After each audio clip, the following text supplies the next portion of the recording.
La porte en acier de l'Elite Combat MMA Academy s'ouvrit en grinçant.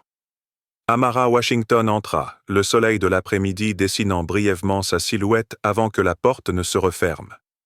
La salle sentait la sueur et le nettoyant industriel. Des néons bourdonnaient au-dessus de nos têtes, illuminant des rangées de sacs de frappe, une cage octogonale grandeur nature et des tapis d'entraînement usés par des milliers d'heures de combat. Elle portait un legging noir délavé et un sweat à capuche gris acheté lors d'une course caritative de 5 kilomètres. Ses cheveux naturels étaient attachés en une queue de cheval pratique. Des baskets Nike usées complétaient le portrait de quelqu'un qui, dans l'univers de Derek Thornton, n'avait clairement pas sa place. Jennifer Hayes émergea du bureau, sa queue de cheval blonde flottant au vent. Elle se figea en voyant Amara, son sourire professionnel vacillant. Sa main se dirigea instinctivement vers le bouton d'urgence sous le bureau. « Puis-je vous aider ?» Le ton de Jennifer était cinglant, réservé aux personnes qu'elle avait déjà identifiées comme des intrus. « Je suis ici pour ma séance du soir. » La voix d'Amara était calme et professionnelle.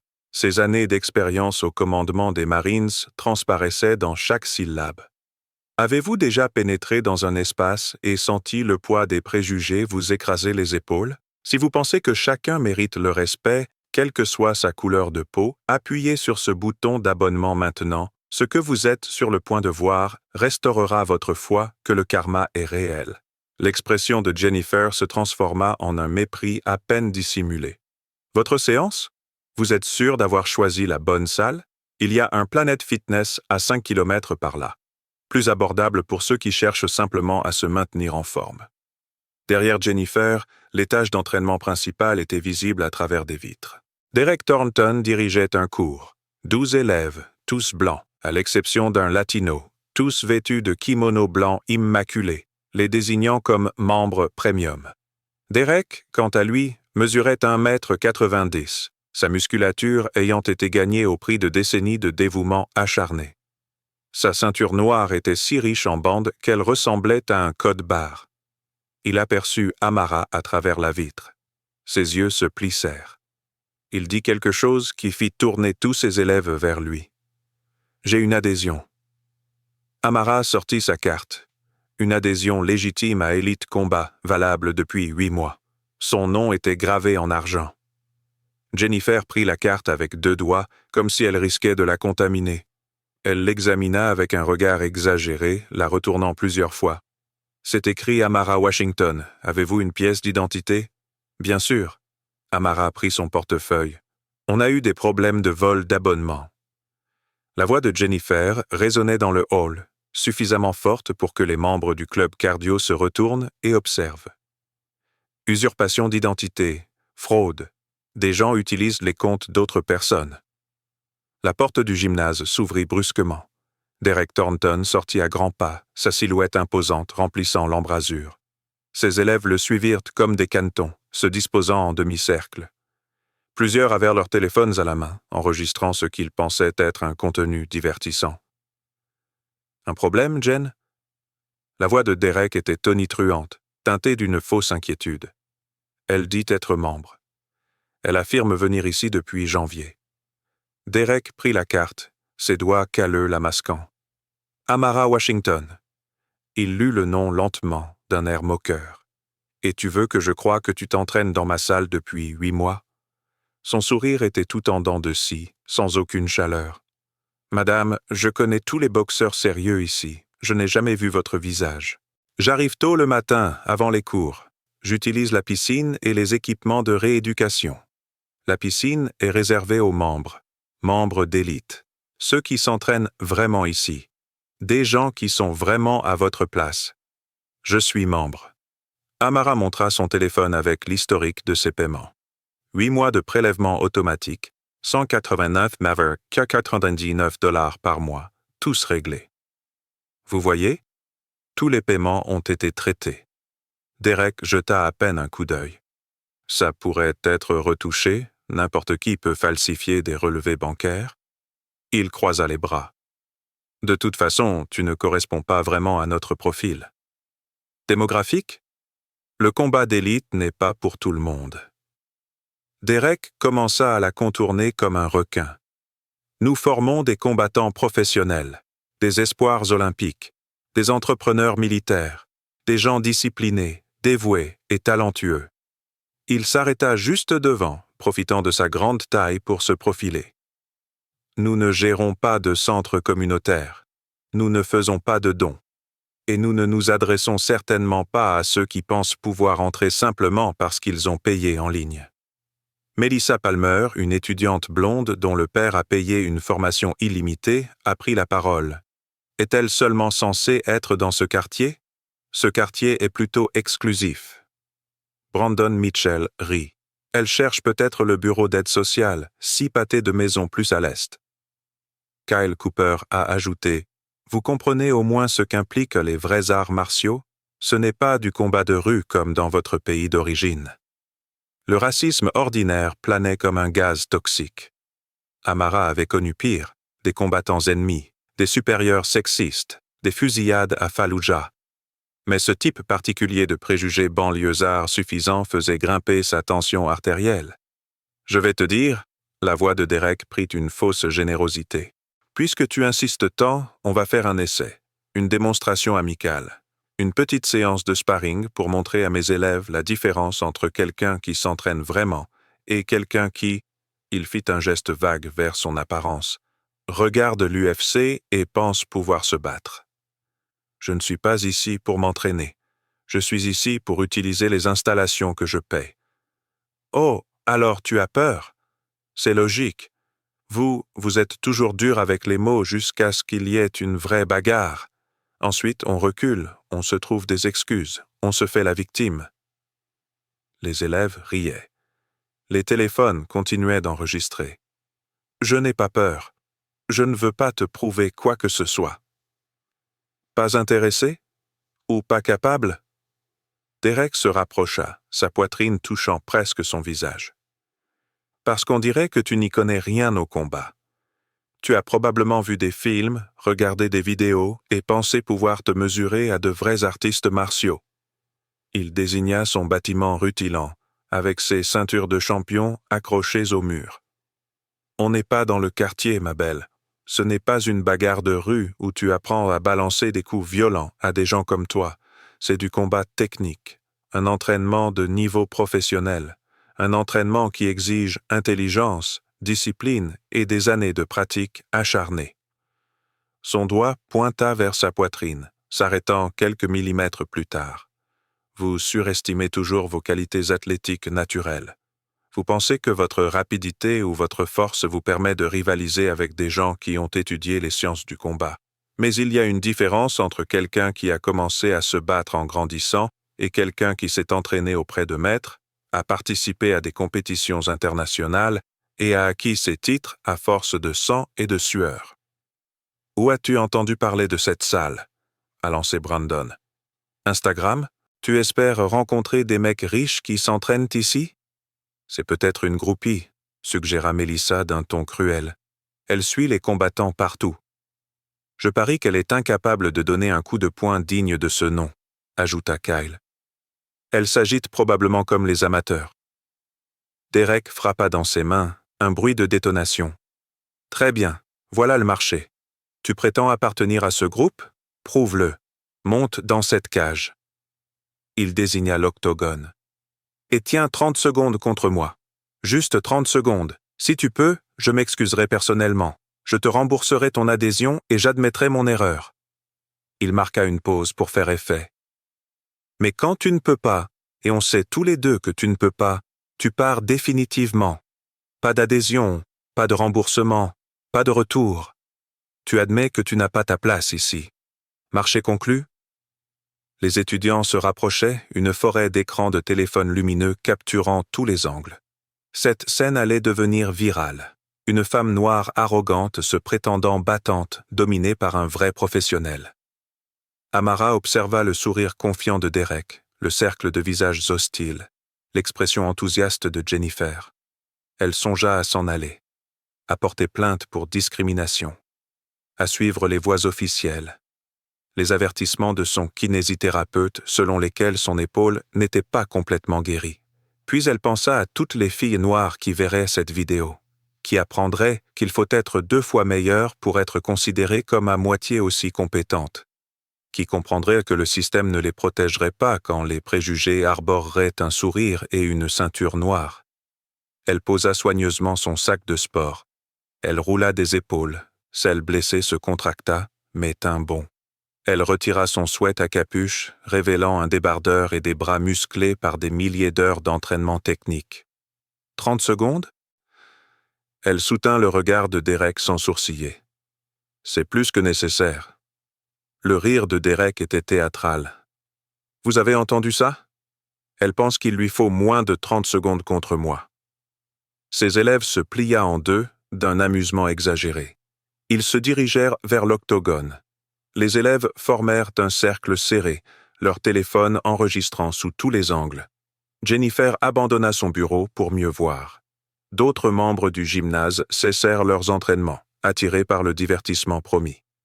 Derek entra avec assurance, sautillant sur la pointe des pieds, boxant comme un fantôme. Ses enchaînements sifflèrent dans l'air avec une vitesse impressionnante. Les élèves applaudirent. Quelqu'un se mit à scander « Derek! Derek! Derek !» Amara est intervenue. Elle ne s'est pas échauffée. Elle ne s'est pas étirée. Elle n'a pas fait de shadowboxing. Elle s'est simplement tenue au centre de l'octogone, son poids parfaitement équilibré, les mains libres, la respiration maîtrisée. Le contraste était saisissant. Derek avait l'air professionnel car il l'était. Amara ressemblait à quelqu'un qui aurait pu tomber par hasard sur la rue, ce qui correspondait parfaitement à leurs convictions. « D'accord », annonça Derek, admiratif de l'attention qu'il portait. « Les règles du MMA, 30 secondes. J'y vais doucement, car je ne suis pas un monstre. » Il sourit aux caméras. « Mais tu dois retenir cette leçon. Certains endroits ne sont pas faits pour tout le monde. Certaines personnes doivent savoir où est leur place. » Il la dominait de 20 centimètres. « Tu es sûr de vouloir faire ça? Dernière chance avant de te ridiculiser. » Amara ne dit rien. Elle se contenta de déplacer légèrement son poids, son regard scrutant le centre de gravité de Derek avec une attention digne d'un vétéran. « Vos funérailles. » Derek s'installa dans une posture de kickboxing classique. Que quelqu'un lance le chronomètre. 3, 2, 1. Les élèves comptaient ensemble. Allez! Derek bougea en premier, testant un coup vers son visage, pas à pleine puissance, évaluant simplement ses réflexes. Amara n'était pas là. Elle avait échappé le direct de quelques millimètres. Avant que Derek puisse se réarmer, elle était dans sa garde, se rapprochant plus vite que son cerveau ne pouvait le comprendre. Derek essaya de reculer, créant de l'espace, mais Amara le suivit comme une ombre. Sa main se leva brusquement, frappant la mâchoire de Derek d'un coup précis, conçu pour faire vibrer son tronc cérébral. La vision de Derek se brouilla. Ses genoux fléchirent. Il tenta de s'agripper, d'utiliser son avantage de taille, mais Amara avait disparu, se dirigeant vers son angle mort avec un jeu de jambes à rendre une ballerine jalouse. « Ne bouge pas !»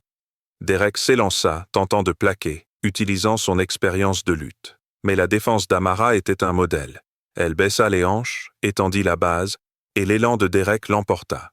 Les acclamations des élèves s'éteignirent. La cage devint silencieuse, à l'exception de la respiration désespérée de Derek et des mouvements fantomatiques des pieds d'Amara. 12 secondes se sont écoulées. Derek lança un crochet sauvage, tout dans le cou, désespéré de réussir quelque chose, n'importe quoi. Amara se baissa. Tandis que son bras volait au-dessus de sa tête, elle se releva et exécuta une combinaison qui serait analysée plus tard au ralenti. Un coup de coude court au plexus solaire, faisant basculer Derek en avant, un coup de genou lui tapotant le menton, un mouvement de jambe envoyant 130 kilos s'écraser sur la toile. 18 secondes. Derek essaya de se relever, l'orgueil blessé plus que son corps. Il parvint à mettre un genou à terre lorsque le pied d'Amara lui tapota l'épaule. Geste d'arts martiaux signifiant « J'aurais pu t'achever, mais j'ai choisi la clémence. » Derek se releva avec un rugissement de fureur, tendant désespérément la main. 23 secondes. Amara fit un pas de côté, attrapa son bras et profita de son élan pour une projection classique qui envoya Derek valser. Il atterrit durement, à plat sur le dos, l'impact chassant l'air de ses poumons avec un bruit audible. 27 secondes. Derek resta allongé, les yeux fixés sur les néons, la poitrine haletante, son cerveau essayant de comprendre ce qui s'était passé. Toutes ses suppositions volèrent en éclats en un temps record. 29 secondes. Amara se tenait au-dessus de lui, son expression oscillant entre la pitié et une profonde déception. 30 secondes. Le minuteur bipa. Le silence régnait, hormis la respiration haletante de Derek. Les téléphones continuaient d'enregistrer, mais les mains s'étaient baissées. Le divertissement promis se transformait en une exécution publique des préjugés, filmée en haute définition. Amara se dirigea vers la porte de la cage, prit son sweat à capuche, l'enfila sans montrer aucun effort, ni aucune élévation du rythme cardiaque. « Attends. » Jennifer retrouva enfin sa voix. « Qui? Où as-tu? Comment? » « Amara Washington. » Elle le dit clairement, s'assurant que les téléphones captent. Capitaine du corps des Marines des États-Unis, retraitée, 5 fois championne du monde de MMA féminin, ancienne instructrice en chef de combat pour les centres d'entraînement des Marines, Camp Pendleton et Quantico. Elle sortit carte d'identité militaire, certificat d'instructrice, médaille de championnat. J'ai entraîné les Navy SEALs au combat au corps à corps. J'ai concouru dans 12 pays. Je viens ici depuis janvier car mon kinésithérapeute m'a recommandé la natation pour soigner une blessure à l'épaule survenue lors de mon dernier déploiement. Elle laissa cela pendre pendant que Derek luttait pour respirer. Tu as supposé que j'étais une ordure parce que j'étais noire et que je ne portais pas de vêtements de sport coûteux. Tu as supposé que je ne pouvais pas me battre parce que j'étais une femme qui ne ressemblait pas à ce que tu imaginais. Tu m'as obligé à prouver mon droit d'exister dans un espace pour lequel j'avais déjà payé. Si ce moment de justice vous a convaincu que les actes ont des conséquences, si voir les préjugés anéantis en 30 secondes vous a touché, abonnez-vous et aimez cette vidéo dès maintenant. La suite vous montrera que le karma n'oublie pas, et Internet non plus. Les étudiants reculaient, plusieurs supprimant les images, réalisant qu'ils s'étaient filmés en train de participer à un harcèlement sur le point de devenir très public. Marcus Johnson, le seul autre noir présent dans la salle, un ingénieur logiciel qui utilisait discrètement des poids, s'est approché. C'est la capitaine Washington. Certains d'entre nous l'ont reconnue dès le premier jour. Ils n'ont rien dit, car nous voulions voir combien de temps il faudrait avant que la salle ne révèle son vrai visage. Il a brandi son téléphone. « J'ai 8 mois d'images. Chaque matin, elle venait, utilisait les installations, s'occupait de ses affaires. Aucun problème jusqu'à aujourd'hui, où Derek a décidé de lui faire prouver qu'elle avait sa place. »« Tu le savais ?» murmura Jennifer. Marcus sourit sans humour. « Frère, je suis architecte logiciel senior chez Microsoft. Je gagne un salaire à 7 chiffres. Je conduis une Tesla. Je possède une maison en banlieue. On me suit toujours dans les magasins. On me demande ma carte d'identité dans mon propre immeuble. On me traite comme si j'étais à ma place dans des espaces auxquels j'ai parfaitement droit. » Il fit un geste vers Amara. « Elle est plus talentueuse que quiconque ici. Et tu l'as obligée à se battre pour avoir le droit de faire des longueurs dans une piscine qu'elle paie. »« Je ne savais pas, » dit Derek d'une voix rauque. « Si j'avais su qui tu étais, si tu avais su, tu m'aurais léché le cul au lieu d'essayer de m'humilier, » conclut Amara. « Mais le fait que tu aies jugé acceptable de traiter quiconque de cette façon, quelles que soient ses qualifications, en dit long sur toi et sur cet endroit. » Elle se dirigea vers la sortie, ses Nike usés grinçant légèrement. Derrière elle, les téléphones enregistraient toujours. La vidéo serait en ligne dans quelques minutes. « Madame, attendez !» La voix de Jennifer se brisa de panique. « S'il vous plaît, on peut parler ?» Amara s'arrêta à la porte. « Tu as ma cotisation pour 2 mois supplémentaires. Garde cet argent pour te rappeler que les préjugés coûtent plus cher qu'on ne le pense. » La porte en acier se referma brusquement. La salle de sport qu'elle quittait ne serait plus jamais la même. 3 ans plus tôt, à 29 ans, Amara Washington était au sommet de la gloire. 5 fois championne du monde, instructrice de combat au corps à corps dans le corps des Marines. Elle était présente dans des magazines de fitness. Sponsorisée par Nike, Gatorade et Under Armour, elle figurait sur des panneaux publicitaires promouvant les femmes dans les sports de combat. Puis vint l'accident. Exercice d'entraînement au camp Pendleton. Démonstration de routine pour les nouvelles recrues. Son partenaire d'entraînement, le sergent Marcus Chen, son meilleur ami, lui lança un coup qu'elle avait déjà bloqué des milliers de fois. Mais cette fois, son pied se coinça dans une couture du tapis. Elle pivota mal. L'élan de Marcus le propulsa en avant. Son coude heurta son épaule au mauvais angle. Le bruit a été décrit par des témoins comme semblable à celui d'une branche d'arbre qui craque. Déchirure de la coiffe des rotateurs, lésion du labrum, pincement nerveux, opération, kinésithérapie, des mois d'agonie. Sa carrière de combattante s'est terminée à 29 ans, alors que la plupart des champions atteignaient leur apogée. Pire que la douleur physique était la perte d'identité. Qui était-elle, sinon une championne? Qu'est-ce qui la définissait, sinon le combat? L'armée l'a mise à la retraite pour raisons médicales. Ses sponsors l'ont abandonnée. Les articles de magazines ont disparu. Elle est devenue l'actualité d'hier dans un sport qui ne se souvenait que des champions actuels. La dépression l'a frappée de plein fouet. Elle a cessé de répondre aux appels. Elle a pris du poids. Elle s'est perdue dans les jeux vidéo et les livraisons de repas. Son épouse, le docteur Sarah Washington, chirurgienne, traumatologue, a assisté, impuissante, à la chute d'Amara. « Il faut un but », avait dit Sarah 6 mois plus tôt. Même si on ne peut pas concourir, on peut s'entraîner.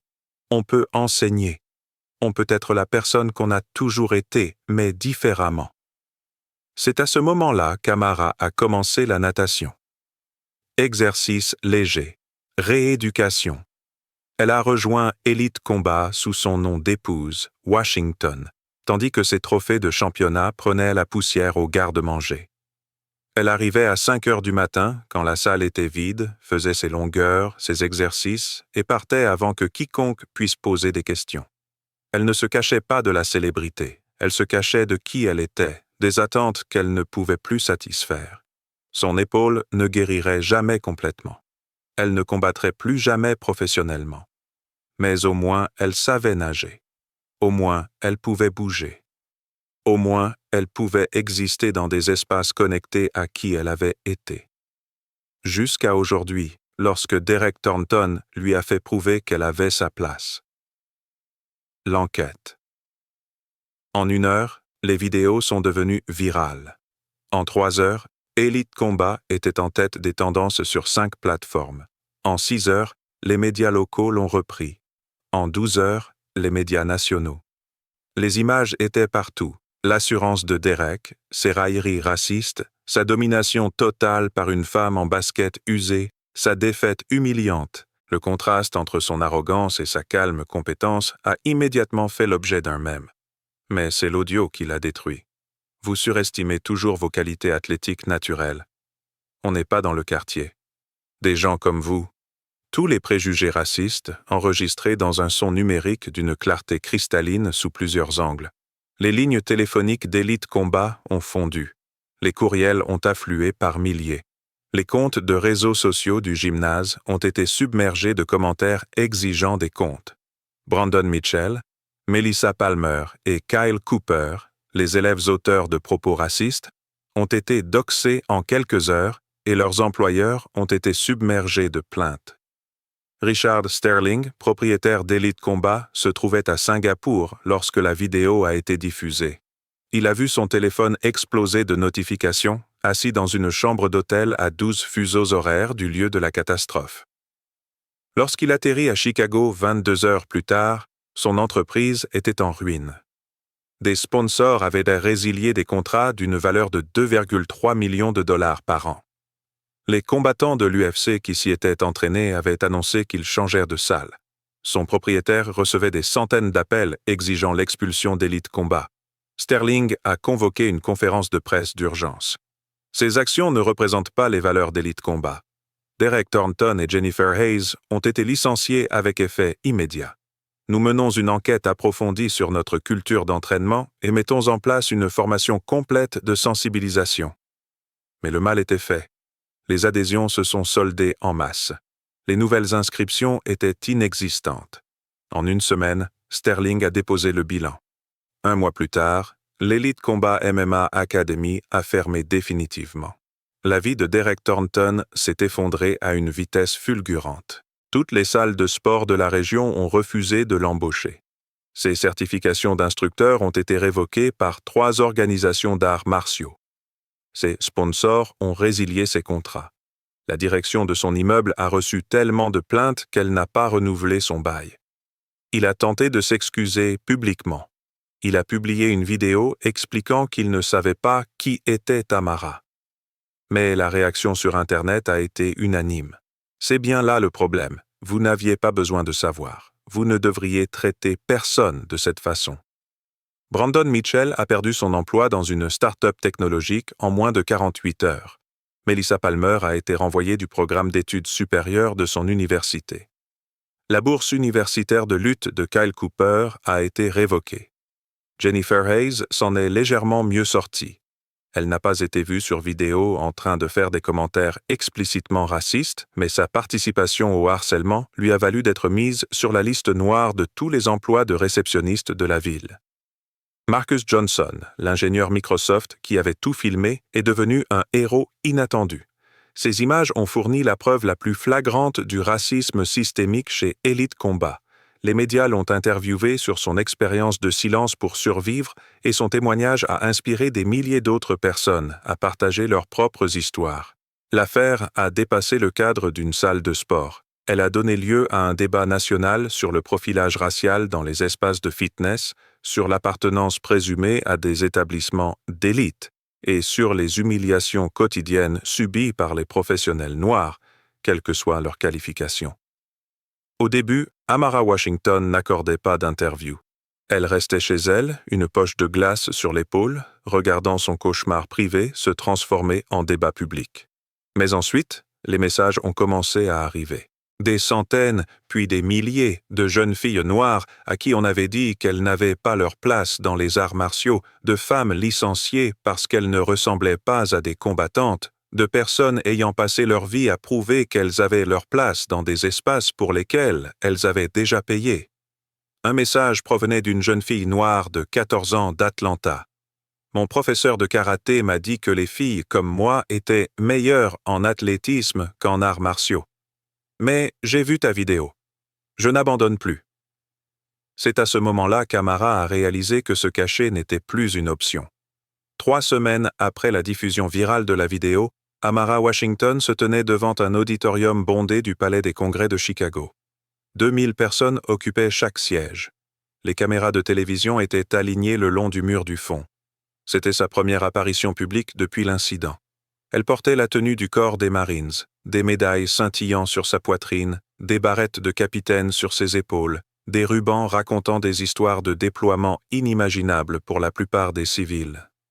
Ses cheveux naturels étaient coiffés en chignon professionnel. Elle ressemblait exactement à ce qu'elle était. Une officier décorée, une athlète de haut niveau, une femme qui avait mérité toutes les distinctions qu'elle possédait. La transformation de cette femme au basket usé était délibérée, puissante et complètement nécessaire. « Je m'appelle Capitaine Amara Washington », commença-t-elle, sa voix emplissant l'auditorium à travers la sono. « Il y a 3 semaines, j'ai été agressé dans une salle de sport où j'étais abonné depuis 8 mois. On m'a traité de vulgaire. On m'a dit que je n'avais rien à faire. J'ai été forcé de me battre pour prouver mon humanité. » Le public était silencieux, suspendu à chaque mot. Mais voilà ce que Derek Thornton ignorait en me voyant en tenue de sport et en formulant ses suppositions. Elle désigna l'écran derrière elle, où s'affichaient ses titres, 5 ceintures de championne du monde, distinctions militaires, certification d'instructeur, articles publiés sur les méthodes d'entraînement au combat. Il ignorait que j'avais entraîné certains des meilleurs combattants du monde. Il ignorait que j'avais servi mon pays pendant 12 ans. Il ignorait que j'avais un master en kinésiologie de Stanford. Il ignorait tout de tout cela, car il n'a jamais posé de questions. Il a regardé ma couleur de peau et mes vêtements et a conclu qu'il savait tout sur moi. Des applaudissements ont éclaté, mais Amara a levé la main pour demander le silence. Mais il ne s'agit pas de moi. Il s'agit de chaque personne noire qui entre dans un espace pour lequel elle a payé et qui est immédiatement traitée avec suspicion. De chaque femme à qui on dit qu'elle n'a pas l'air d'être à sa place dans les sports de combat. De chaque personne dont les qualifications sont remises en question parce qu'elles ne correspondent pas aux attentes étriquées de quelqu'un. L'écran a changé, affichant des statistiques. 67% des membres noirs du gymnase ont déclaré avoir été victimes de profilage racial. 43% ont été invités à fournir une pièce d'identité supplémentaire à celle fournie par les membres blancs. 28% ont été accusés de vol ou de fraude sans preuve. Derek Thornton est un homme. Elite Combat était une salle de sport. Mais il s'agit d'un problème systémique. Et aujourd'hui, nous annonçons des solutions. La foule s'est penchée en avant. Je lance la Fondation Washington pour l'équité athlétique. Nous offrirons des bourses aux jeunes femmes de couleur pour qu'elles s'entraînent au sport de combat.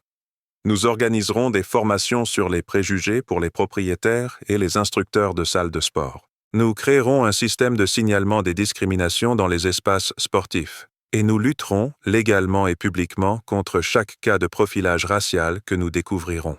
Les applaudissements furent assourdissants. Les flashs des appareils photo retentirent.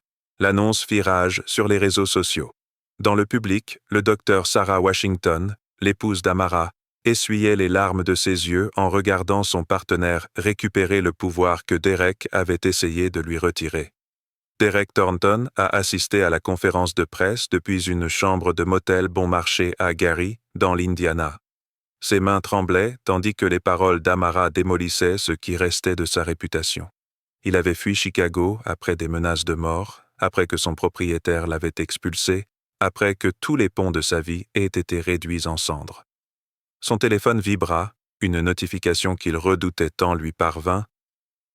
Des documents juridiques vous ont été signifiés. Une action civile a été intentée par Amara Washington. Le procès a été vaste et dévastateur.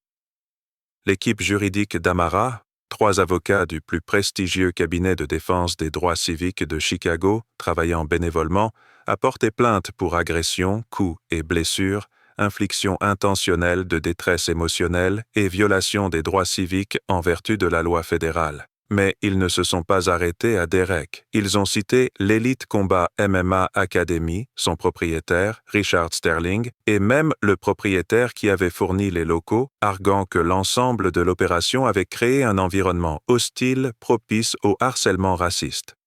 Ce n'est pas une question d'argent, a déclaré l'avocate Keisha Martinez aux journalistes sur les marches du tribunal. Le capitaine Washington reversera tous les dommages et intérêts à sa fondation. Il s'agit de rendre des comptes. Il s'agit de faire comprendre que la discrimination raciale a des conséquences juridiques, financières et permanentes. La phase de découverte a révélé des preuves accablantes. Les courriels internes d'Elite Combat ont révélé une pratique de profilage racial remontant à des années. Un courriel de Derek à Sterling disait « Nous devons faire attention à qui nous laissons entrer ici. Le quartier évolue et nous ne voulons pas que certains éléments nuisent à notre image de marque. » Un autre courriel de Jennifer Hayes. « Ce noir a demandé son adhésion aujourd'hui. Je lui ai proposé le double du tarif normal. Il est parti. Problème résolu. » Les 8 mois de tournage de Marcus Johnson ont démontré une discrimination systématique. Les vidéos montraient Derek traitant les membres blancs avec respect, tout en remettant en question les paiements, les qualifications et le droit des membres noirs à être présents. Dans une vidéo, un adolescent noir était accusé d'avoir volé une bouteille d'eau qu'il avait apportée de chez lui.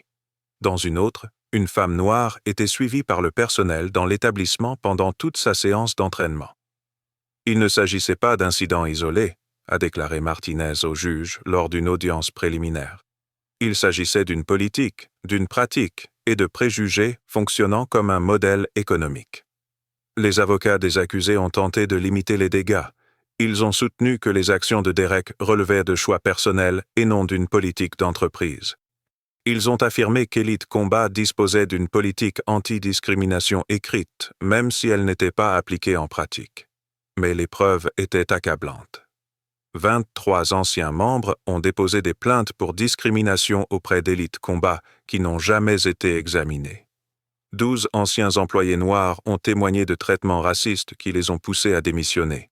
L'équipe juridique a également révélé le passé de Derek. Il avait été renvoyé de 2 salles de sport précédentes pour insultes racistes. Il avait été banni de plusieurs tournois pour comportements antisportifs envers des adversaires de couleur.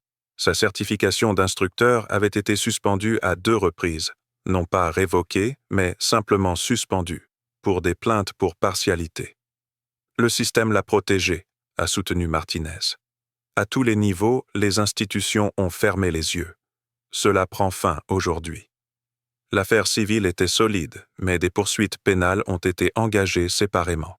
Le procureur de l'État de l'Illinois a porté plainte pour coups et blessures, pour crimes de haine à motivation raciale et pour séquestration illégale pour avoir empêché Amara de quitter la salle de sport.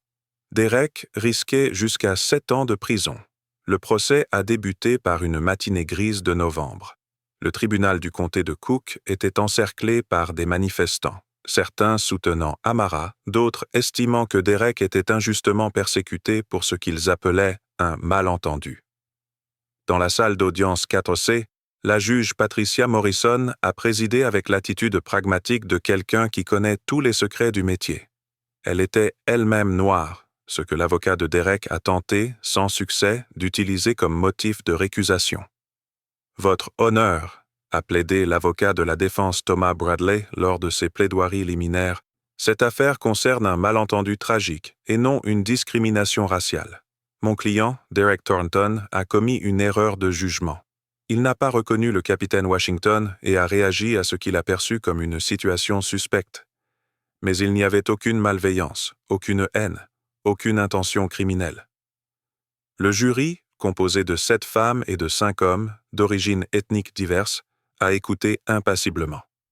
La procureure Angela Chen s'est levée pour l'ouverture de la plaidoirie. Membres du jury, vous verrez et entendrez des preuves qui démontrent que Derek Thornton n'a pas simplement commis une erreur. Il s'est livré à un harcèlement racial systématique et intentionnel. Il a usé de son autorité pour humilier, rabaisser et agresser la capitaine Washington uniquement en raison de sa couleur de peau. Et lorsqu'il lui a été donné de multiples occasions de s'arrêter, lorsque la capitaine Washington a montré sa carte de membre, lorsqu'elle a proposé de prouver son identité, lorsqu'elle a tenté de désamorcer la situation, Derek Thornton a opté pour la violence. La plaidoirie de l'accusation était méthodique et accablante. D'abord, ils ont diffusé les vidéos, toutes, sous différents angles. Le jury a assisté à la transformation de Derek, de tyran sûr de lui à victime humiliée, a entendu chaque insulte raciste, a perçu chaque supposition. Plusieurs jurés ont visiblement grimacé lorsque Derek a déclaré « Vous surestimez toujours votre athlétisme naturel ». Puis sont arrivés les témoins. Marcus Johnson a témoigné de 8 mois de discrimination avérée. J'ai vu la capitaine Washington venir à la salle de sport tous les matins pendant des mois. Elle ne causait jamais de problème. Elle ne se disputait jamais avec personne. Elle se contentait de nager, de faire ses exercices de rééducation et de partir. Mais dès que Derek Thornton a décidé d'en faire sa cible, tout le personnel a participé à son humiliation. Jennifer Hayes, qui avait obtenu l'immunité en échange de son témoignage, s'est effondrée à la barre. Derek nous a dit de faire attention à certains types qui tentaient d'utiliser les installations. Il a dit que des gens des quartiers défavorisés essayaient de s'infiltrer et que nous devions protéger la réputation de la salle de sport. Quand le capitaine Washington est entré ce jour-là, il m'a demandé de la retenir pendant qu'il se préparait à faire un exemple. « Un exemple de quoi ?» a demandé le procureur Chen. « Un exemple de ce qui arrive quand des gens qui n'ont rien à faire prétendent avoir des droits ?» La voix de Jennifer était à peine audible. La défense a tenté de discréditer les témoins, suggérant qu'ils avaient des arrière-pensées ou qu'ils exagéraient. Mais les vidéos ne mentaient pas. Brandon Mitchell, Melissa Palmer et Kyle Cooper, les élèves auteurs de propos racistes, ont tous témoigné sous assignation à comparaître. Chacun a tenté de minimiser son rôle, affirmant qu'il suivait simplement Derek ou faisait des blagues qu'il ne pensait pas. Quand tu as demandé « Vous comprenez les arts martiaux ?» « Que voulais-tu dire par « vous » a demandé Chen à Kyle. « Je ne sais pas, c'était juste...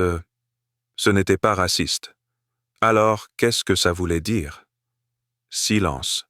Des experts médicaux ont témoigné au sujet de la blessure à l'épaule d'Amara, expliquant comment la séance d'entraînement forcé de Derek aurait pu causer des dommages permanents à sa coiffe des rotateurs, déjà en voie de guérison. On lui a conseillé d'éviter les sports de contact, a expliqué le docteur Rachel Kim.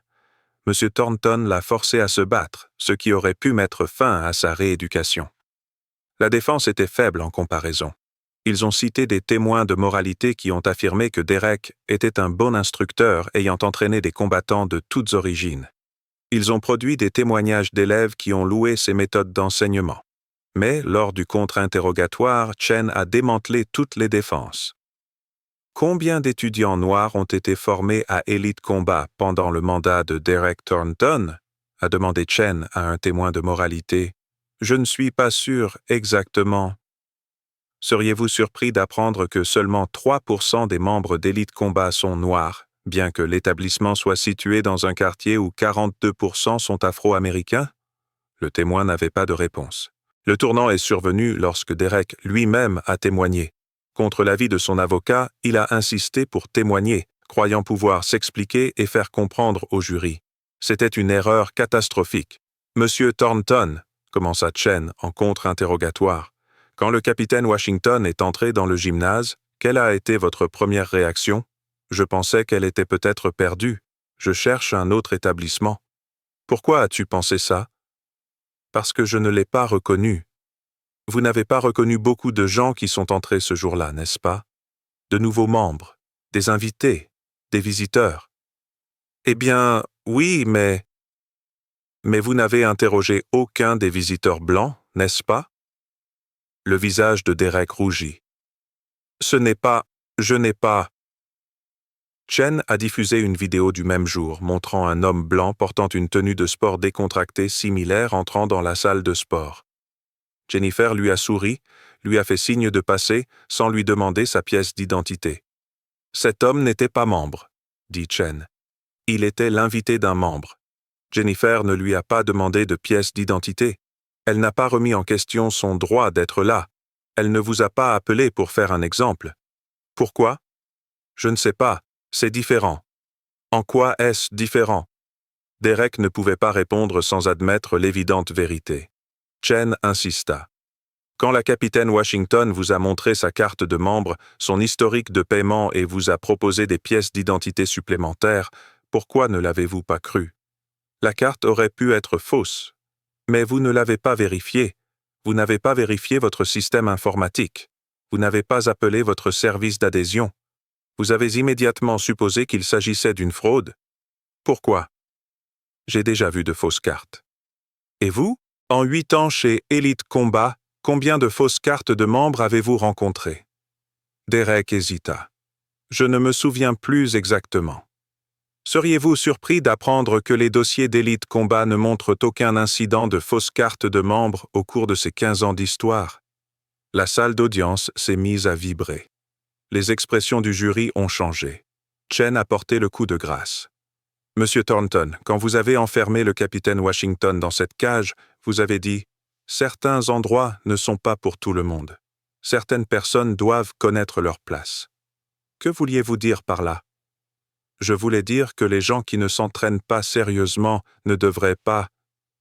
Ce n'est pas ce que tu voulais dire, n'est-ce pas? Tu voulais dire que les Noirs qui ne ressemblent pas à ce que tu attends d'eux n'ont pas leur place dans ton élite blanche. C'est vrai, non? Non, je ne suis pas raciste. J'ai déjà entraîné des combattants noirs. Vous avez entraîné des combattants noirs que vous considériez comme acceptables parce qu'ils répondaient à vos critères stricts. Mais la capitaine Washington, avec ses vêtements décontractés, ses cheveux naturels et ses baskets usées, ne ressemblait pas à ce que vous considériez comme les Noirs dignes de respect. Alors vous l'avez humiliée, vous l'avez agressée, vous avez tenté de la briser. Tout cela parce qu'elle a eu l'audace d'exister dans un espace que vous pensiez réservé à des gens comme vous. Ce n'est pas vrai. La voix de Derek se brisa de désespoir. Mais le jury avait déjà pris sa décision. Les preuves étaient trop évidentes, le schéma trop évident, les propres paroles de Derek trop accablantes. Le verdict est tombé après seulement 4 heures de délibération. Concernant l'accusation de coups et blessures, comment trouvez-vous cela? Coupable. Sur l'accusation d'aggravation des crimes haineux? Coupable. Accusé de séquestration illégale? Coupable. Derek s'effondra sur sa chaise. Sa mère, assise dans la galerie, sanglotait ouvertement. Le juge Morrison a fixé la date du prononcé de la peine à 2 semaines plus tard. Derek encourait une peine maximale de 7 ans de prison, plus l'inscription permanente comme personne condamnée pour crime de haine. Le jour du prononcé de la sentence, la salle d'audience était pleine à craquer. Amara était assise au premier rang, entourée de sa femme et de son avocat. Elle portait à nouveau son uniforme de marine, rappelant celui que Derek avait tenté de rabaisser. Le juge Morrison appela Derek. Il se leva, son costume coûteux ne parvenant pas à dissimuler l'affaissement de ses épaules. « Monsieur Thornton », commença la juge Morrison, la voix imprégnée de l'autorité acquise au fil des décennies passées à ce poste. « J'ai examiné les preuves, lu la déclaration de la victime et pris en compte les arguments des 2 parties. Ce que vous avez fait au capitaine Washington n'était pas un malentendu. Ce n'était pas un manque de jugement. C'était un acte délibéré d'humiliation raciale, perpétré en public, enregistré par de multiples témoins, et que vous avez défendu par des mensonges qui insultaient l'intelligence de ce tribunal. » L'avocat de Derek a essayé d'intervenir, mais Morrison l'a fait taire d'un regard. Vous avez usé de votre position d'autorité pour terroriser quelqu'un dont les réalisations éclipsent les vôtres. Vous avez révélé des préjugés si profondément ancrés que, même confronté à des preuves accablantes des compétences de votre victime, vous avez refusé de la croire. Et, plus troublant encore, vous n'avez manifesté aucun remords jusqu'à ce que votre condamnation l'exige. Morrison marqua une pause, laissant les mots pénétrer son esprit. L'État recommande 5 ans. La défense demande une mise à l'épreuve. Je vous condamne à la peine maximale. 7 ans de détention dans les prisons de l'Illinois avec possibilité de libération conditionnelle après 5 ans. De plus, il vous est interdit à vie d'exploiter toute installation sportive dans cet État. Vos certifications d'instructeur sont révoquées. Vous serez également fiché comme délinquant haineux, ce qui vous suivra à vie. Le marteau est tombé définitivement. Les jambes de Derek cédèrent. Les gardes s'efforcèrent de le maîtriser tandis qu'on l'emmenait. La réalité de 7 ans de prison finissant par briser son déni. Si la justice rendue vous a touché, si la condamnation d'un raciste a redonné foi au système, abonnez-vous et likez dès maintenant. Et commentez ci-dessous. Auriez-vous fait preuve de la même clémence que le capitaine Washington en ne blessant pas Derek de façon permanente dans cette cage? Car le dernier chapitre révèle comment le véritable changement se produit lorsque les victimes deviennent leurs défenseurs. Amara regarda Derek disparaître par les portes du tribunal. Elle n'éprouvait ni joie ni satisfaction, juste un soulagement exténué à l'idée que ce chapitre se clôturait. Mais alors qu'elle descendait les marches du palais de justice, entourée de ses partisans et des médias, elle savait que son véritable travail ne faisait que commencer. Le verdict a provoqué une onde de choc dans le secteur du fitness. En quelques semaines, 3 autres salles de MMA ont été poursuivies pour discrimination. 15 propriétaires de salles se sont inscrits au programme de formation sur les préjugés de la Fondation Washington. Les chaînes de fitness ont révisé leur politique et formé leur personnel. Brandon Mitchell, Melissa Palmer et Kyle Cooper ont fait l'objet de poursuites civiles distinctes. Brandon a obtenu un accord de 75 000 $. L'université de Melissa l'a expulsé définitivement. Kyle a perdu sa bourse de lutte et a été poursuivi au pénal pour ses déclarations enregistrées. Jennifer Hayes a été condamnée à 2 ans de probation et à des travaux d'intérêt général pour avoir animé des ateliers antiracistes, une peine que certains ont jugée trop clémente, d'autres trop sévère. L'élite combat de Richard Sterling ferma définitivement ses portes, mais Sterling lui-même échappa à toute poursuite pénale. Le procès civil le ruina. Ses autres entreprises s'effondrèrent. Il déclara faillite personnelle 6 mois plus tard. Le bâtiment qui abritait autrefois Elite Combat est devenu un nouveau bâtiment, le Washington Center for Martial Arts Equity. Une salle de sport à but non lucratif propose des entraînements gratuits aux jeunes défavorisés, avec des programmes spécifiques pour les jeunes femmes de couleur. Le jour de l'ouverture, Amara se tenait au même endroit où Derek l'avait humiliée. regardant les murs désormais couverts de photos de combattants divers, de champions de tous horizons et d'une bannière sur laquelle on pouvait lire « Tout le monde a sa place ici ». Derek Thornton a commencé à purger sa peine au centre correctionnel de Stateville. La prison était aussi brutale qu'il l'avait craint. D'autres détenus, dont beaucoup étaient victimes du même racisme systémique que Derek avait perpétué, ont veillé à ce qu'ils comprennent ce que cela représentait d'être impuissant, jugé et vulnérable. 2 ans après le début de sa peine, Derek a écrit une lettre à Amara. Son avocat lui a déconseillé de le faire, mais Derek s'est senti obligé. « Capitaine Washington, » commençait-il, « je sais que cette lettre ne changera rien. Je sais que les excuses ne réparent pas le mal. Mais sachez que je comprends enfin que ce que je vous ai fait n'était pas dû à un seul incident. Il s'agissait de siècles de personnes comme moi, persuadées que nous avons le droit de décider qui a sa place dans les espaces que nous considérons comme les nôtres. La prison m'a appris ce que signifie l'impuissance.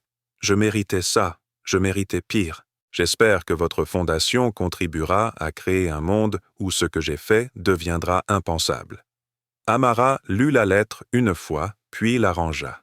Elle n'avait pas le droit de pardonner ni de le refuser. La rédemption de Derek, si elle venait un jour, se jouerait entre lui et les dizaines de personnes dont il avait empoisonné la vie avec ses préjugés. 5 ans après le procès, le Washington Center for Martial Arts Equity occupait le bâtiment qui abritait autrefois Elite Combat. L'espace avait été complètement transformé. Là où étaient autrefois accrochées les ceintures de champion de Derek, les murs étaient désormais couverts de photos de champions issus de divers horizons. Des femmes de toutes origines, des athlètes de tous horizons, des combattants à qui on avait dit qu'ils n'avaient pas leur place et qui avaient prouvé au monde qu'ils avaient tort. Un samedi matin, Amara a parcouru le centre d'entraînement principal, observant 50 élèves pratiquer des techniques sous la direction d'instructeurs qu'elle avait personnellement formés. La moitié d'entre elles étaient des jeunes femmes de couleur bénéficiant de bourses d'études complètes. L'autre moitié payait les frais de scolarité habituels, leurs frais de scolarité finançant les programmes gratuits. « Mademoiselle Washington !» Une jeune fille noire de 12 ans, Destiny Johnson, accourut, le visage rayonnant d'excitation. « J'ai ma ceinture jaune! Regardez !» Elle exhiba fièrement sa ceinture, nouée autour de sa taille fine. Amara s'agenouilla à hauteur de ses yeux. « Le destin, c'est incroyable. Mais tu sais ce qui est encore plus impressionnant? Tu l'as mérité. Personne ne te l'a donné à cause de qui tu es ou de ton apparence. Tu l'as gagné à force de travail. Comme si tu avais gagné tes championnats? Exactement comme ça. Et ne laissez jamais personne vous dire que vous n'appartenez pas à l'endroit où vous avez mérité d'être. » Destiny la serra dans ses bras et retourna en classe débordante d'énergie.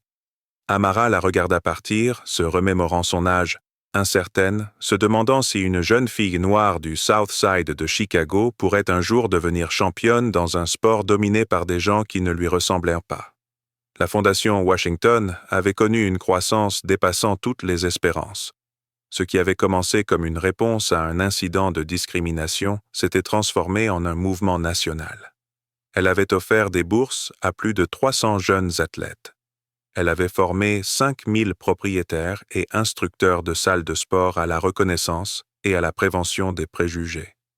Elle avait intenté avec succès des procès pour discrimination contre 12 établissements, utilisant l'argent de l'accord pour financer d'autres programmes.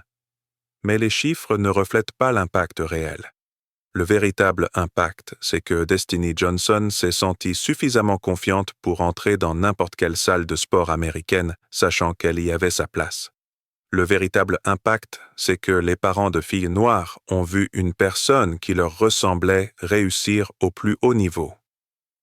Le véritable impact, c'est que les propriétaires de salles de sport ont compris que la discrimination n'était pas seulement moralement répréhensible, mais aussi juridiquement et financièrement catastrophique. Le docteur Sarah Washington apparut dans l'embrasure du bureau d'Amara, 2 tasses à café à la main et vêtue de sa tenue de service à l'hôpital du comté. « J'ai pensé que vous pourriez en avoir besoin, » dit-elle en lui tendant le café. Amara l'accepta avec gratitude. « Longue nuit ?» Victime d'une balle. Violence de gang. 22 ans. Sarah avait l'air lasse. Il n'arrêtait pas de s'excuser d'avoir saigné sur mes chaussures chères. Même mourant, il craignait d'occuper une place qu'il estimait ne pas lui appartenir. Elles étaient assises ensemble dans un silence confortable, deux femmes qui avaient consacré leur vie à guérir différents types de traumatismes. Sarah réparant les corps brisés, Amara combattant les systèmes qui brisaient les esprits. « Tu sais ce qui m'a frappé ce matin ?» demanda Sarah. « Il y a 5 ans, tu te cachais dans ce gymnase à l'aube, faisant des longueurs dans le noir, car tu ne voulais pas être vu. Maintenant, tu diriges l'établissement, tu formes la prochaine génération, tu changes les politiques qui touchent des millions de personnes. » Amara sourit. Derek Thornton a essayé de me rabaisser. Au lieu de cela, il m'a donné une plateforme que je n'aurais jamais pu construire toute seule. C'est marrant comme ça marche. Ce n'est pas drôle. C'est de la justice avec une pointe d'ironie. L'initiative la plus récente de la Fondation a consisté à former les forces de l'ordre à la désescalade et à la reconnaissance des préjugés. Les services de police de l'Illinois étaient désormais tenus d'obtenir la certification de la Fondation Washington avant de pouvoir travailler dans le domaine de la sensibilisation communautaire. La formation mettait l'accent sur la reconnaissance des préjugés implicites, la remise en question des idées reçues et le traitement de chaque personne avec dignité, quelle que soit son apparence. Nous devrions détester avoir besoin de ces programmes, a déclaré Amara aux journalistes lors d'une conférence de presse annonçant le partenariat policier. Nous devrions détester devoir encore, en 2029, enseigner aux gens que la couleur de peau ne détermine pas le droit d'une personne à exister dans l'espace public. Mais tant que cela ne changera pas, nous continuerons à nous battre. La Fondation a également mis en place une ligne d'assistance téléphonique pour signaler les cas de discrimination dans les installations sportives. Ce numéro a reçu des milliers d'appels dès sa première année. Chaque signalement a fait l'objet d'une enquête. Des tendances ont été identifiées et des poursuites judiciaires ont été engagées si nécessaire. 3 salles de sport ont fermé après les enquêtes de la Fondation Washington. 17 autres ont mis en œuvre des changements de politique complets pour éviter un sort similaire. Le secteur en a tiré une dure leçon. La discrimination n'était plus une affaire privée. Il s'agissait d'une crise de responsabilité publique qui risquait d'exploser. Marcus Johnson, l'ingénieur Microsoft qui avait tout filmé, est devenu directeur technique de la Fondation. Il a créé une application permettant de signaler instantanément les discriminations, de déposer des preuves et de se connecter à des ressources juridiques. L'application a été téléchargée 2,3 millions de fois. La technologie démocratise la responsabilité, a déclaré Marcus lors d'une conférence technologique à San Francisco. Derek Thornton pensait pouvoir humilier quelqu'un dans sa salle de sport sans en subir les conséquences, car il contrôlait cet espace. Mais les téléphones avec caméra et les réseaux sociaux font que plus personne ne contrôle le récit. La vérité finit toujours par éclater. La Fondation s'est associée à des universités pour étudier la discrimination dans le sport. Des études publiées ont montré que les athlètes noirs étaient victimes de profilage dans les salles de sport, interrogés 2 fois plus souvent que les athlètes blancs et soumis à une surveillance accrue pour un comportement identique. Mais l'étude a également montré que le changement était possible. Les salles de sport ayant adopté la formation de la Fondation Washington ont constaté une baisse spectaculaire des plaintes pour discrimination. La satisfaction des clients a augmenté pour tous les groupes démographiques. La rentabilité a augmenté lorsque les installations sont devenues véritablement accueillantes pour tous. Traiter les gens avec dignité n'est pas seulement moralement juste, a expliqué Amara devant une commission du Congrès étudiant les droits civiques dans les entreprises privées. C'est une bonne affaire. Derek Thornton a tout perdu parce qu'il n'a pas su voir cette vérité fondamentale. D'autres propriétaires ont tiré les leçons de son erreur. Des lettres arrivaient quotidiennement à la Fondation. Certaines émanaient de jeunes athlètes inspirés par l'histoire d'Amara. D'autres de parents reconnaissant que leurs filles aient eu des modèles qui leur ressemblaient. Quelques-unes de propriétaires de salles de sport admettant avoir commis des erreurs similaires et demandant à être entraînés. Une lettre provenait d'un entraîneur de lutte blanc d'un lycée du Nebraska. J'ai regardé votre vidéo et je me suis reconnu en Derek Thornton. J'ai eu des a priori sur les athlètes en me basant sur leur apparence. J'ai remis en question les qualifications des élèves noirs tout en acceptant les élèves blancs sans broncher. Votre formation initiale m'a aidé à voir mes faiblesses. Merci de faire ce travail, même si cela doit être épuisant. Amara gardait cette lettre dans le tiroir de son bureau. Elle lui rappelait que le changement était possible, que même ceux qui avaient commis des actes de malveillance pouvaient apprendre et évoluer avec les outils et la motivation nécessaires. Derek Thornton est resté incarcéré au centre correctionnel de Stateville. Il était admissible à une libération conditionnelle après 5 ans, mais celle-ci lui a été refusée. La Commission des libérations conditionnelles a invoqué l'absence de remords sincères et la minimisation persistante de ses actes. M. Thornton continue de qualifier l'incident de malentendu plutôt que de crime haineux, a déclaré la Commission dans sa décision. Il n'a pas démontré une réadaptation suffisante. En prison, Derek a suivi des cours d'éducation, obtenu l'équivalent du GED et suivi des programmes de gestion de la colère. Mais ses vieilles croyances ont perduré. Des codétenus ont rapporté l'avoir entendu se plaindre que la culture de l'annulation avait détruit sa vie à cause d'une seule erreur. L'erreur, ce n'était pas les 30 secondes passées en cage, lui a confié un détenu noir. L'erreur, c'était de croire pendant 40 ans qu'on était meilleur que ceux qui ne nous ressemblaient pas. La prison, ce n'est pas une punition de 30 secondes. C'est la conséquence d'une vie passée à croire qu'on avait le droit de juger tout le monde. La mère de Derek lui rendait visite tous les mois. Elle était la seule à croire encore sa version des faits, à trouver la peine trop sévère et à accuser Amara d'avoir ruiné la vie de son fils. Ces visites devenaient de plus en plus courtes, à mesure que l'amertume de Derek se faisait plus manifeste. Pendant ce temps, Brandon Mitchell, Melissa Palmer et Kyle Cooper, les étudiants qui avaient participé au harcèlement d'Amara, étaient confrontés à leur propre compte. Brandon a perdu son emploi dans le secteur des technologies, mais a finalement trouvé un emploi dans une association à but non lucratif où il enseignait le codage à des jeunes défavorisés. L'ironie ne lui a pas échappé. J'ai passé des années à croire que certaines personnes méritaient des opportunités et d'autres non, a-t-il déclaré à un cercle de justice réparatrice. Aujourd'hui, j'enseigne à des enfants que j'aurais autrefois considérés comme indignes. C'est une leçon d'humilité. Melissa quitta définitivement Chicago pour l'Oregon où personne ne la reconnaissait. Elle travaillait dans le commerce, vivait discrètement et évitait les réseaux sociaux. Les vidéos virales de ses commentaires racistes faisaient que la recherche de son nom sur Google faisait toujours remonter le pire moment de sa vie. La carrière de lutteur de Kyle prit fin définitivement. Aucune université ne voulut l'accepter après la révocation de sa bourse. Il travailla dans le bâtiment, amer des opportunités perdues, incapable d'accepter que ses propres paroles aient eu des conséquences. Certains ont changé, d'autres ont redoublé de ressentiment. La différence, apprit Amara, résidait dans leur capacité à assumer leurs responsabilités ou à rejeter la faute sur les autres. 10 ans après l'incident, Amara se tenait à l'endroit même où Derek l'avait forcé à entrer dans la cage. Le Washington Center célébrait son anniversaire avec une démonstration d'étudiants. De jeunes combattants démontrant des compétences acquises dans un environnement privilégiant le respect à la domination. Destiny Johnson, aujourd'hui âgée de 22 ans, se préparait pour son premier combat professionnel de MMA. Elle portait un short personnalisé avec l'inscription « Everyone Belongs » brodé dessus en hommage à celle qui avait ouvert sa voie.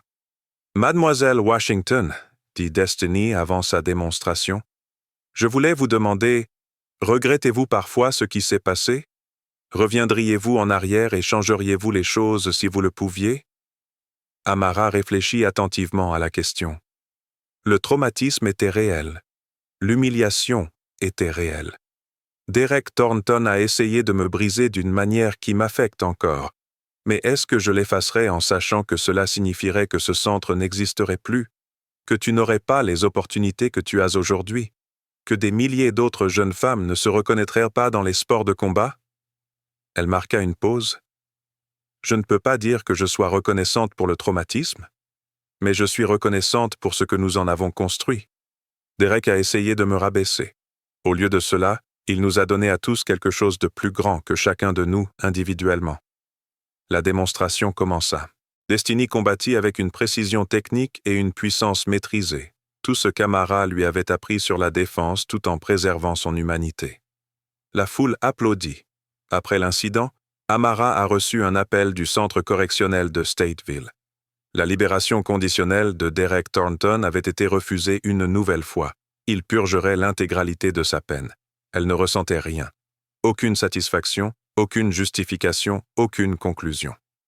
Le sort de Derek avait cessé d'avoir de l'importance depuis des années. Ce qui comptait, c'était le mouvement que ses actions avaient accidentellement déclenché. Ce soir-là, Amara et Sarah étaient assises sur leur porche, regardant le coucher de soleil de Chicago colorer le ciel de nuances orange et or. 10 ans s'étaient écoulés depuis l'incident qui avait tout changé. L'épaule d'Amara était guérie autant qu'elle le pourrait. Elle ne combattrait plus jamais professionnellement, mais elle avait trouvé un but au-delà de la gloire personnelle. « Tu as changé le monde », dit Sarah doucement, parce qu'un raciste n'a pas su voir au-delà de ses préjugés. Je n'ai pas changé le monde. J'ai juste ouvert la voie à ceux qui le transformaient déjà. Destiny Johnson aurait été une battante de toute façon. Marcus Johnson aurait créé son application de toute façon. Le mouvement était toujours là, attendant une étincelle. Tu étais l'étincelle. Derek Thornton a été l'étincelle. J'étais simplement celle qui refusait de laisser sa haine l'emporter. Elles étaient assises dans un silence confortable, 2 femmes qui avaient surmonté des tempêtes ensemble et en étaient ressorties plus fortes. Le téléphone d'Amara vibra. Une notification apparaissait. Une autre jeune athlète l'avait identifiée dans une publication. « Je participe à mon premier tournoi demain. Il y a 5 ans, on m'a dit que les filles comme moi n'avaient pas leur place dans les arts martiaux. Un Amara Washington officiel m'a appris que tout le monde a sa place partout. Merci de vous battre pour que nous n'ayons pas à mener les mêmes combats. » Quel est votre avis sur cette histoire? Si vous étiez à la place d'Amara, auriez-vous eu la grâce de faire preuve de miséricorde dans cette cage, sachant que Derek aurait pu détruire votre épaule déjà blessée? Auriez-vous utilisé votre plateforme pour un changement systémique, ou auriez-vous abandonné et laissé le système judiciaire gérer tout? Laissez vos pensées dans les commentaires ci-dessous. Si cette histoire vous a ému, vous a inspiré ou vous a rappelé que la dignité n'est pas négociable, appuyez sur ce bouton d'abonnement pour plus d'histoires vraies de justice raciale et de karma rattrapant les préjugés. Appuyez sur le bouton. J'aime-y, vous pensez que les racistes devraient faire face à de réelles conséquences, pas seulement à des excuses. Partagez cette histoire avec quelqu'un qui a besoin de voir que la discrimination a un prix qui s'aggrave avec le temps. D'où regardez-vous? Dites-nous votre ville et votre pays dans les commentaires. N'oubliez pas, l'excellence n'a pas besoin de l'approbation de ceux qui refusent de la voir. Amara Washington n'avait pas besoin de l'approbation de Derek Thornton pour être une championne. Il lui suffisait de 30 secondes pour lui rappeler que les suppositions sont des armes dangereuses à double tranchant. Derek a tenté de l'humilier dans une cage. Elle a transformé cette cage en symbole d'espoir pour des milliers de personnes à qui on avait dit qu'elles n'avaient pas leur place. Ce n'est pas de la vengeance, c'est de la rédemption. Ce n'est pas une justice différée, c'est une justice rendue avec précision. Tout le monde est à sa place, partout, et le karma n'oublie jamais